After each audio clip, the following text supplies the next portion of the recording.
Indian പ്രധാനമന്ത്രി ഇന്ന് ലോകത്തിലെ മറ്റു രാജ്യങ്ങളുടെ ഭരണാധികാരികളുമായി താരതമ്യപ്പെടുത്തിയാൽ ഏറ്റവും ഹൃദയശൂന്യനാണ് എന്ന് തെളിയിച്ചിരിക്കുകയാണ്. മനുഷ്യരൂപം മാത്രമേ ഇന്ത്യൻ പ്രധാനമന്ത്രിക്കുള്ളൂ.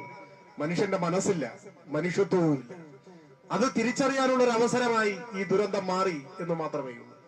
ഇപ്പോ ഇവിടെ സൂചിപ്പിച്ചു, ആ ദുരന്ത സമയത്ത് വ്യോമ നിരീക്ഷണം നടത്താനും മൃതശരീരം കണ്ടെത്താനുമൊക്കെ ഇന്ത്യൻ പ്രധാനമന്ത്രി ഇന്ന് ലോകത്തിലെ മറ്റു രാജ്യങ്ങളുടെ ഭരണാധികാരികളുമായി താരതമ്യപ്പെടുത്തിയാൽ ഏറ്റവും ഹൃദയശൂന്യനാണ് എന്ന് തെളിയിച്ചിരിക്കുകയാണ്. മനുഷ്യരൂപം മാത്രമേ ഇന്ത്യൻ പ്രധാനമന്ത്രിക്കുള്ളൂ.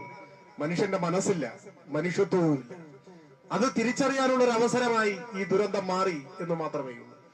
ഇപ്പോ ഇവിടെ സൂചിപ്പിച്ചു, ആ ദുരന്ത സമയത്ത് വ്യോമ നിരീക്ഷണം നടത്താനും മൃതശരീരം കണ്ടെത്താനുമൊക്കെ